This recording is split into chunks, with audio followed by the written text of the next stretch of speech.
Lijep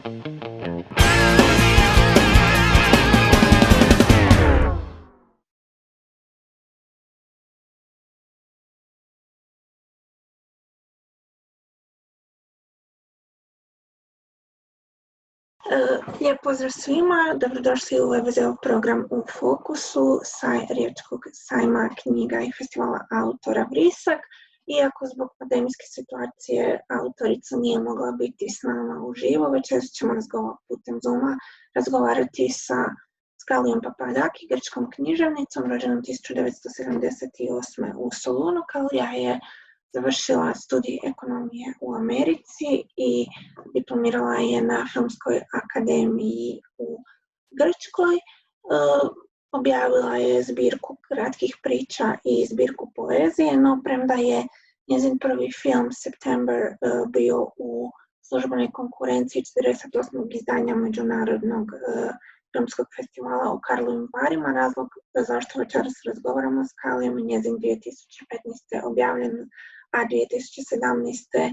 nagrađen Europskom unijom za književnost nagrađeni roman Dendriti, evo ga, to je ovaj roman ovdje, koji je izdavačka kuća VBZ u prijevodu Koraljke Crnković objavila netom prije lockdowna, pa je onda roman koji i sam govori o prelasku granica i koji je objavljen u sklopu biblioteke na margini, na još jedan simbolički način se našao na margini. U fokusu Kallijinog romana dvije su pripovjedne linije oca Antonisa koji početkom 20. stoljeća dolazi u Ameriku i njegovog sina Bazila koji u toj istoj Americi živi 80-ih na pragu suočen i s novom krizom i na pragu nekih novih revolucija.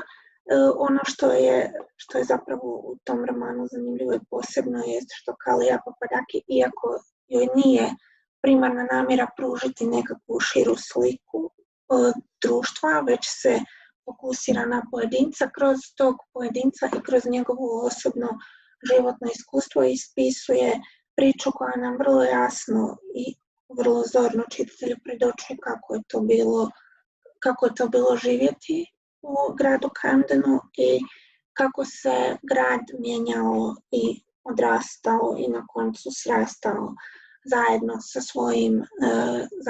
svojim stanovnicima.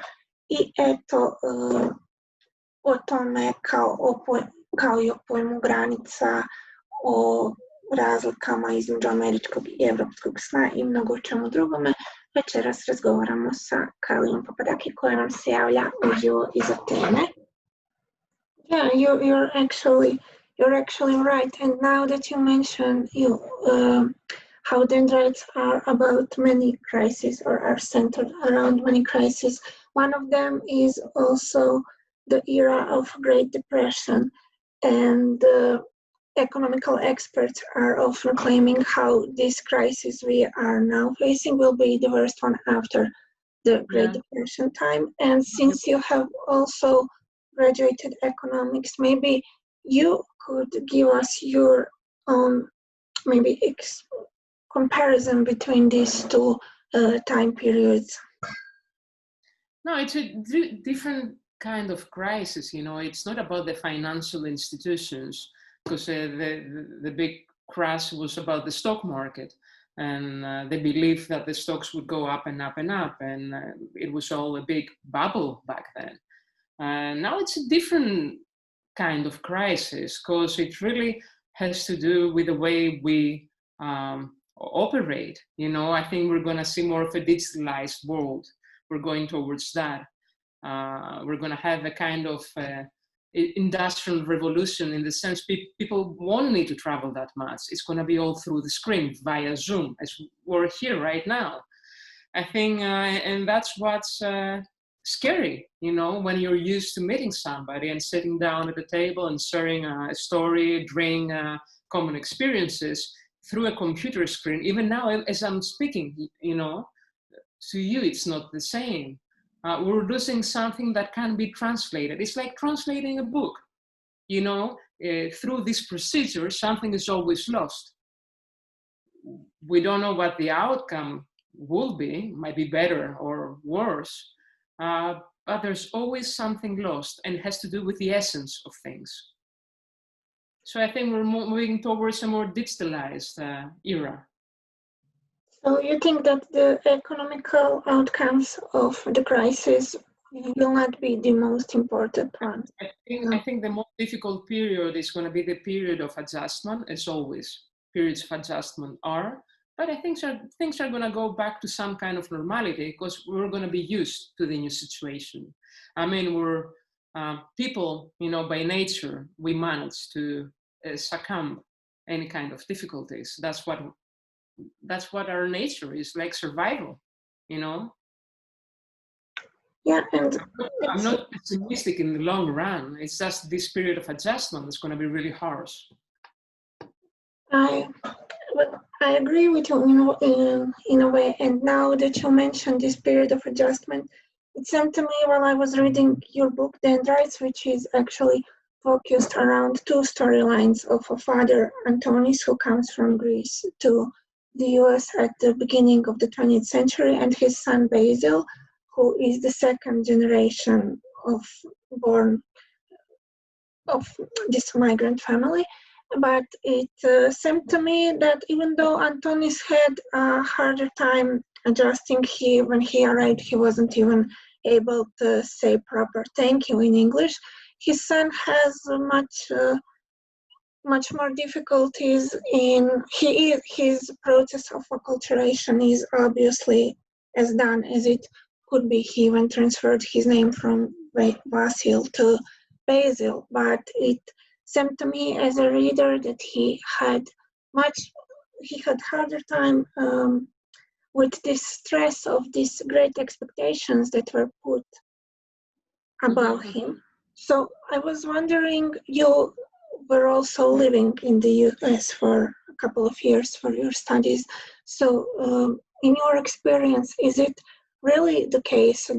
Does this burden of great expectations really affect those second generation born that way? And what does it have to do with the sense of non-belonging? Because Basil obviously is not Greek anymore, but doesn't yet feel as American as he maybe would like to. Yeah, you're absolutely right. I think expectations weigh heavily on us, and being in a limbo, because Basil is in a state of limbo, you know. He doesn't know what Greece is. I mean, his father left Greece, but he's heard all the stories, and he's carrying all that grief about a lost place. But then again, he's an American. He's born in America. He's educated. He went to school in America. But his parents carry that grain of Greekness. I mean, they don't speak perfectly well English. They have an accent. The way they dress, all the customs, you know, are there, and they haven't really moved on. And he really wants to move on, but they won't let him, because they shed him with their expectations, you know. They want him to succeed, but in the way they want him to be successful. So, and being between two places, what you usually do is you wanna free yourself from your parental expectations. He wants to break free, but he can't. And that's, I think, why the third generation is always the one that manages somehow to deal better with the past and reconcile with the parental expectation. So if anybody, I think the young girls carry hope with them. You know, they'll be able to deal better with the past. And Basil is a tragic hero, you know. I mean, all his decisions are that way, you know. He's indecisive in that way, like he's in between two places, America and Greece. He'll never be able to set foot entirely on one place, you know. And what was the second question? What you were saying about the second part? No, I was asking about how much it has to do with the non-belonging to any of the places. I think it is a novel about wanting to belong to a place, to a country, to a marriage even, you know. You have all these women who are actually quite ahead of their time, if you want. I'd say, you know, one is a drunkard. I mean, she drinks, is an alcoholic. The other one, her sexual preference is against her time. I mean, all the women strive for the better, but they can't move forward because the time is such. So everybody's trying to actually break free from something and wanting at the same time to belong. And I think that's the problem. Yeah, So I think there's a class there. I think, and now when you mentioned this female experience, it seemed to me that it was very important to you while writing this book to point out the differentiality of the female experiences, even within this immigration community you are actually writing about. So there is this topic of abortion, this topic of feminism. There is this one sentence I liked particularly where you said how feminism also has its borders and also has the limits of its anticipality. So it was very. I was wondering how much, in your opinion, female experience from that period you are describing differs from the one we are experiencing now, with everything that is happening in the modern world? Well, I think we move forward, but at the same time we take side steps or we move backwards. You know, you can't say it's one forward movement. And I think things are really different. Check out the Me Too movement. When would that be? I mean, that never happened in the past in the way it did. And then I think about the May 68 in the States. That was a time of a great believing in things, in causes, in socialism, and how the world would have changed. And look what's happening right now with the Trump era. I mean, it's all about making steps forward and backwards.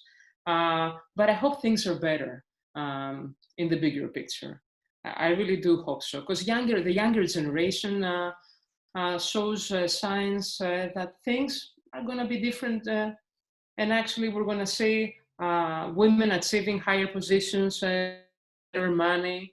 And I think that what is really strong and what's really important about feminism is men to be feminists. When that happens, then things would go better. So it's not about having women being feminists, it's about men being feminists. I wanted to ask you about the title of the book, The Dendrites. I mean, it obviously has three-way meaning. I mean, it comes from the Greek word for tree. It could be used, it stands for the part of the neural system which helps communicate between the two nerves, and it could also be used for the special form of crystals, like special little snowflakes. So I was wondering, well, first of all, what was your inspiration? Why have you chose the dendrites? And is it in a way to express this diversity you were talking about a few minutes earlier? Yeah, so the title was always there back in my mind, even though I had a hard time finding it. I've written a poetry collection, and there was a poem where this word showed up actually in my previous work. And when I finished the book and I was trying to look for a title, it came out of nowhere one morning. And what I liked about it, because it's a book about, a family, 3 generation, journey, trying to make it and chase the American dream. It's a book about a memory. It's nostalgia about a place you haven't seen and you've seen and you've left it behind.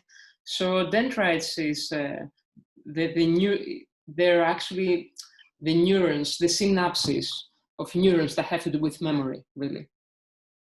So basically, there are those neurons that transmit to our brain cells all memories, actually.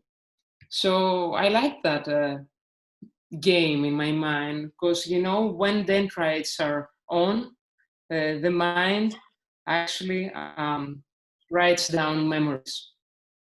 So it's what you choose actually to hold on and what you throw away. At the same time, it has to do with family, because any tree is like a family tree. And the third thing that I really liked, so it's like a triptych. The third thing I liked about is like those, snow crystals with perfect formation, uniquely made, never again will be seen, because every snowflake is perfect and unique. And it reminded me of human lives. We're all unique, and the imprint we want to leave when we live. But like snowflakes, we exist 1 second, perfectly unique, beautiful, and then we're gone, and nothing is left behind. So it was about our struggle to leave behind a trace and not quite making it. So it was a metaphor I wanted actually to bring to the reader. And there are a lot of metaphors and a lot of poetry inside the book. At least I read it, and now, as you mentioned, you have already published a poetry collection before, as well as a short story collection. So my question was, where do you feel most at home, and how did these 2 prior experiences affect your creation of your novel? I think, I guess even though it's my first novel, I feel quite comfortable with the world, with a longer form.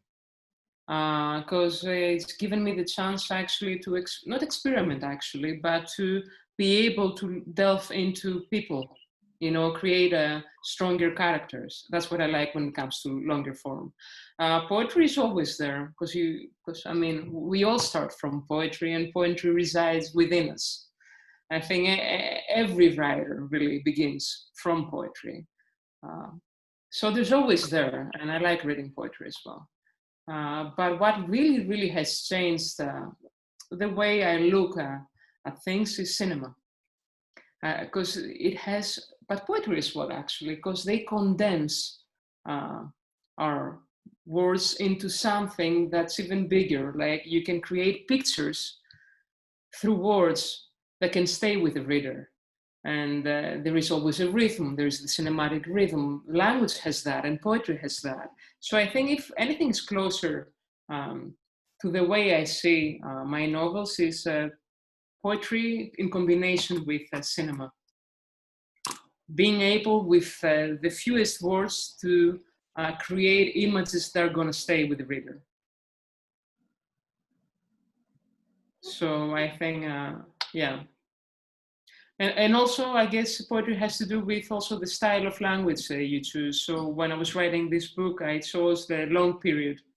I like long sentences without ending, because I thought actually they matched perfect the world I want to put my heroes in. Like people who wanted to narrate their stories because the end was near, because they thought some kind of end was near. So they had to go on and talk about before time was up. Like that snowflake, it's going to exist 1 second and then it's going to be gone. So you have only a limited time to say everything you have. Okay, Kallia, so thank you very much for your time, and I hope we will see you again in Rijeka live sometime in the future. Yeah, I really want to come to Rijeka. I really wanted to. I was really thrilled about, what to do. Yeah, what to do, but we'll be waiting for you. Great. Thank you so much for the conversation. Bye. Bye-bye.